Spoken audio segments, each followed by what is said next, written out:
So when I'm not lugging around my heavy bags for months and months and months, I go the backpack scenario. And this is the setup that I have now. So I've got this one full-size backpack, and then I have one bag just for my vlog stuff. So this bag here, believe it or not, it's probably 7 to 10 kilos, and this one here is probably like 5 kilos. So it's quite a bit of gear, but I like to have more stuff than I need just in case. All right, guys, it's time to hit the road. So this is pretty monumental for me, basically. When I look back and I think about where the channel had started, it started in lockdown.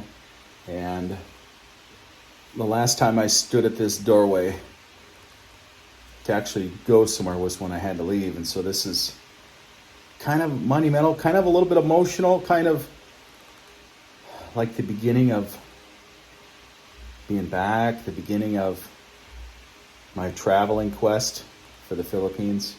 And so I'm loaded down. I've got a boat to catch at midnight. It's just before 10. And I'm not sure how it's going to play out because I have to basically get a boat once I'm in Cebu tomorrow morning at 7 a.m.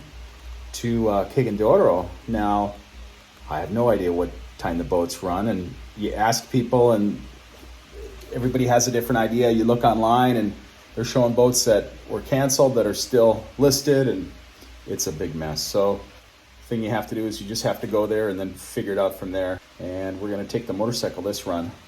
We're not going to do the tuk-tuk thing if I don't have to. So it ought to be interesting. It ought to be an adventure, you guys. And I'm really looking forward to starting. And I'm just kind of reluctant because all the different requirements to go to these different places could be very unusual, and it's hard to pre-plan until you know what you're up against. So I can't book a hotel in Cagayan De Oro until I know the boat schedule. Am I going to be able to get there on what day, you know? So, and if I have to like start filling out apps and ask for the hotel that I'm going to be in, I can't fill that out until I have that answer. So it is what it is. You just have to go forward and figure things out. So I've been doing that for a while, and that's what we're doing, you guys. So here we go. Let's hit it.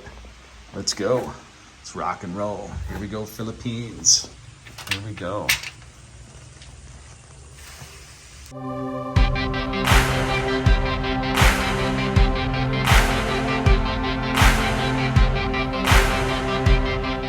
Hey, Vern. Hey. All right, you guys. So today's journey is aboard the Kokoling, and we're going to take it from Dumaguete to Cebu, and I'll show you what it's like. All right, so we got people that are coming aboard the ship right now, and this is the Port of Dumaguete, and we're going to leave in about an hour and a half. I'm pretty early, actually. So this is the hold where I put my motorcycle in down here, and we are sleeping up here on the uppermost deck, Deck A. And it's all bunk bed type sleeping areas. Pretty simple. I'll give you guys the tour. So these are the open air beds. Pretty simple, huh? Just regular bunk bed stuff. Is A.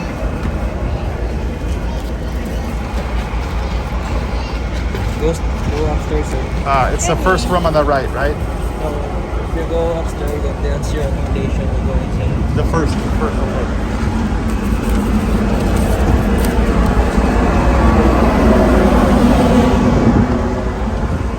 All right, so there's the Fast Cat. Now, I don't know that there was a Fast Cat option. I would have liked to have taken a Fast Cat, but I didn't see that for this area. All right, you guys, this is where we're at right up here. We got bed 112, but somebody's in it, so we're gonna take bed 110 instead. So that's where we're at. Passengers only. Oh, they got a little lounge in here. That's kind of nice. Huh, that's cool.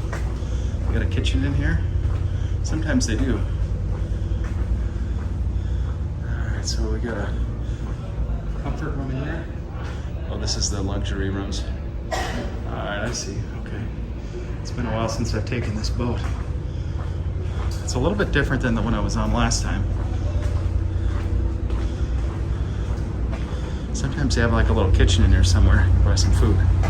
I was going to take a boat to Bohol and cross over from Bohol to Cagayan De Oro, but apparently the boat to Bohol is broken, so we can't take the Bohol route.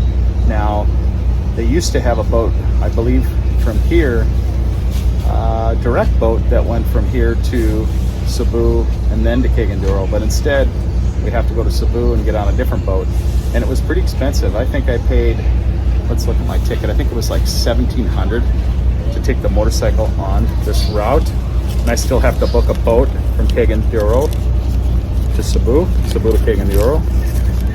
So this ticket was, what was it? I want to say it was like 1,700 pesos, and now they're telling me there's another 250 fee by the time I get over to Cebu for handling of the motorcycle, whatever that is.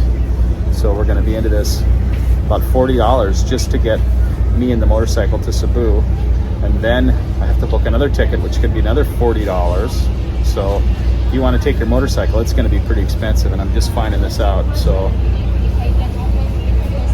it is what it is, you guys. I wanted to have a motorcycle run, and it's what it's going to take. So in any event, we're headed to Cagayan De Oro one way or another.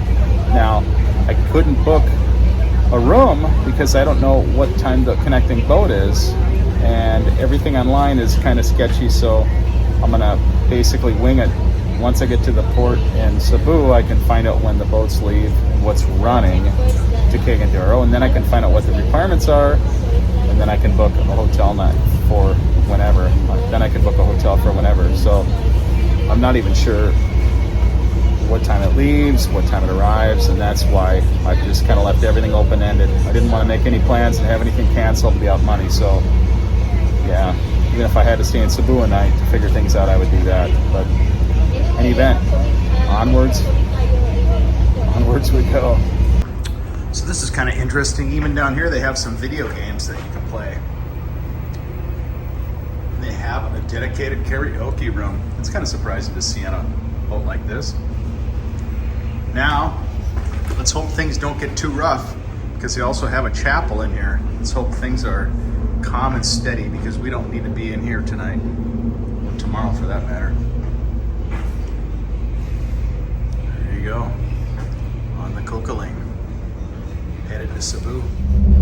All right, so it's 2 a.m. on this voyage. It seems to be like a recurring theme. Wake up at 2-3 a.m. and use the restroom or whatever, but this time next to me, my bunk mate, the person sleeping in the bunk next to me, is listening to a comedy the whole time in the whole dorm. She's the only person that's got her thing going. She's watching movies, and I'm like, oh, come on, let's go to bed, really.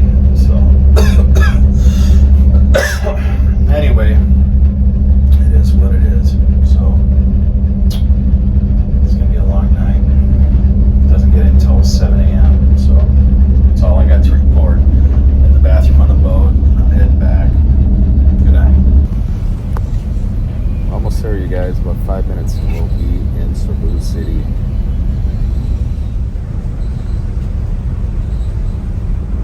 Samayon Bantag, Cebu City. Here we are. Alright, you guys, we're here in Cebu. Just getting off the boat now.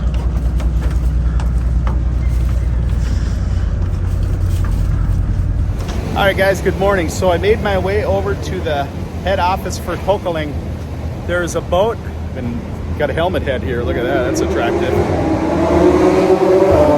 Jeez, that guy was flying down the road. Little Porsche. So basically, I get in at about 6 a.m. It's about 6:30 now. And this head office, it'll be the same boat that I'm taking, but I have to offload everything, book the ticket, pay the bike, and then get back on the boat. So, and the boat leaves at 7 p.m. So good thing I didn't book a hotel anywhere, because there's only 2 boats that are heading there, and one's at 7 p.m. and the other is at 8 p.m. So it's a good thing that I just came here and kind of played it by the seat of the pants. So I'm waiting. Got about an hour and a half wait to buy my ticket when they open. Here's all my gear, just kind of staging it out, waiting until they open. Hanging out, you guys. I'm here at the main office, waiting for them to open at 8, just in about 10 more minutes. And I basically needed the S Pass, and also I needed to register with their computer system here at Coquelin to go over from Cebu City to Cagayan De Oro. It seems pretty seamless, this part of it, and hopefully it'll be okay, and I'll show you where I'm at. And we're number 3, so we get to go pretty soon here, you guys. Pretty soon. All right, guys, so I learned a really important lesson. Stay out of these big ports when you're traveling with your car or your motorcycle, because they're just gonna take it to the cleaners. So just for my frickin' motorcycle, all the Filipinos told me, go to Cebu, and then go from Cebu down to Cagayan De Oro. Now it's the long way because it'll take you clear out of your way, and then it goes backtracking all the way up there. And they felt it was the safest way to go, but it's not the safest way for your pocketbook, my God. So just the fees alone for my motorcycle coming out of the terminal here in Cebu, just Cebu alone, was about $45-50 for my motorcycle. And to add on to that another, what was it, $35-40. I think $35 coming out of Dumaguete to Cebu. So I tell you what, guys, stick with the small ports like Liloan. They don't have all these huge terminal fees. Stay out of the big ports if you're trying to keep to a budget, because you know you're going to pay these big terminal fees. And you know what they're thinking is, if you bring a load of motorcycles in here, they want to get taxed for that. But for the small time traveler, you get screwed. I should have just freaking rode my bike up here the 4 hours and saved that money, and then made a different plan if I wanted to come up to Cebu. Now that I know there was some boat from Dapitan to Cagayan De Oro, which I was told there wasn't a boat. I was told there wasn't a boat from Dapitan to Cagayan De Oro, and then I watched a video that my friend sent me of Finn Snow, and it looked like he took a boat. So I don't know, you guys, and I don't know what the terminal fees are for that area, but I tell you what, if it's cheaper, that's the last time I'm coming clear up here and back down there, because it's you know, my bike is running me easy $100 and I have to go back, and there's no way on this earth I'm gonna take these expensive routes going back. I learned my lesson the hard way, so I'm working for you guys on this one, man. You know, with my expense, it's really unfortunate.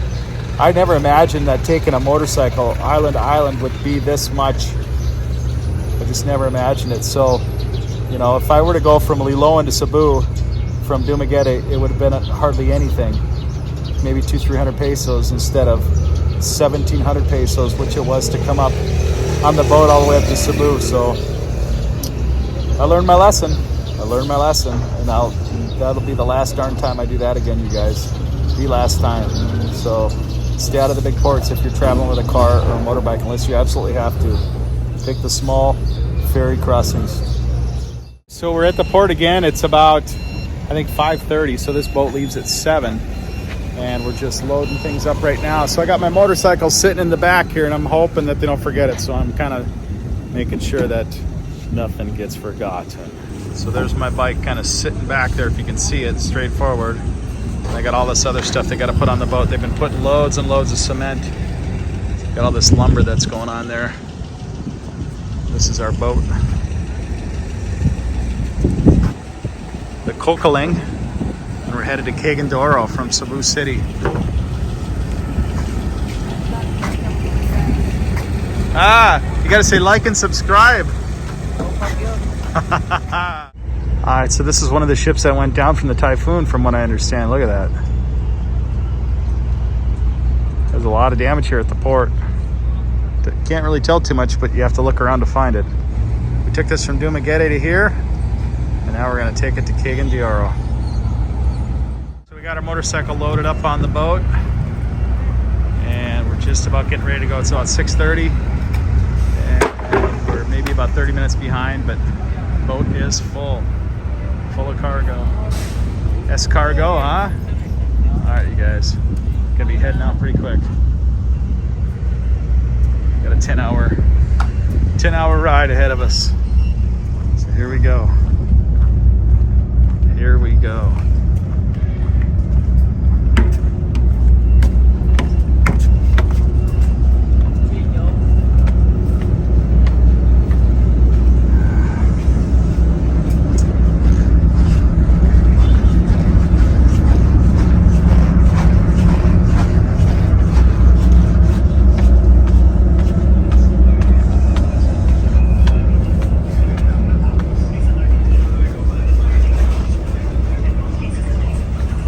This is where I'm staying right here. This is my crib for the night. Here we go, rock and roll. Hey guys, here we are again. Sleepless. Oh, we're almost to Panglao, so sleepless and Panglao. So it's about 10 p.m.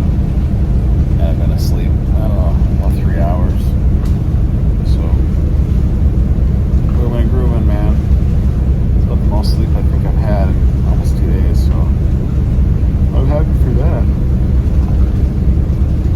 We got a ways to go. So I think we'll get there at 6 a.m.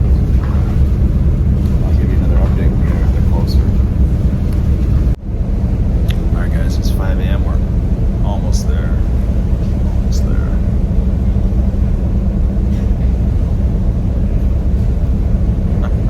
Almost there. So they were giving an award for not having had anything sank for 25 years, so that's a good sign. So Kokeling has a good track record, you guys. It's kind of interesting. I just saw this plaque. I'm like, what does this say? Now we know. As we are nearing Cagayan De Oro, coming up to the last step. So why is this special for me? So in March 2020, I told my VIP that I was coming here to see her in March. And I couldn't go from Dumaguete over to this island here in Cagayan De Oro. And why? Because it was still in lockdown. There was no travel. And I thought, okay, well, maybe in 2 months, maybe it'll get a little bit better. So I waited, 2 months went by, no travel. Maybe another month, no travel. And then finally we get to September where my visa expired. And I'm like, I can't get there. I cannot go see you. I cannot get to your island. And so I was so frustrated and stressed out, and it came time where I just had to leave. And then I got farther and farther away, and I'm thinking, how am I ever going to get to this crazy island, you know, if I got to leave? And then a year and a half later, you know, I'm like traveling all over the place, and then finally I see this island in my sights right now. So you can imagine what that feels like, you know, to finally get here 2 years later from when I said I would be here. 2 years. So here it is, guys. 2 years later, we are approaching Cagayan De Oro. Almost here, you guys. Almost here.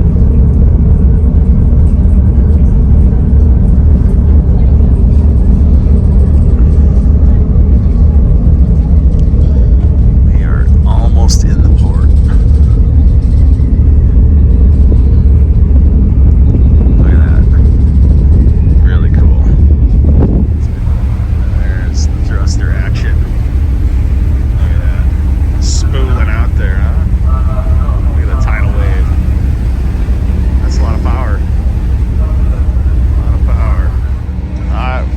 Contact.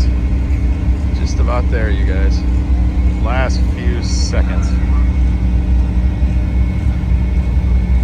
When the platform hits the rubber, then you know we're in the door. That's one way to get up, huh? Yeah. First to reach land. Land ho! Land ho! There it goes. There's the exit. So we'll go down and we'll get our motorcycle. We are here.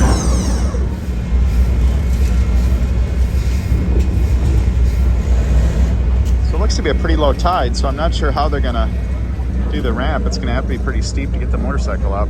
Ought to be interesting, but in any event, let's grab our bags. Start staging. Be the next one to say land ho. Here we go. I didn't know any better. I think we got us a situation here. Unless he can jump that, we're gonna have to wait for them to pull the boat up a little bit. How is going, sir? I'm going crazy. Okay. Well, thank you, sir. Everybody always asks me, where are you going? I tell them I'm going crazy. So we're at the bottom waiting for the boat to pull up so I can offload my bike. So I think I can just ride on out.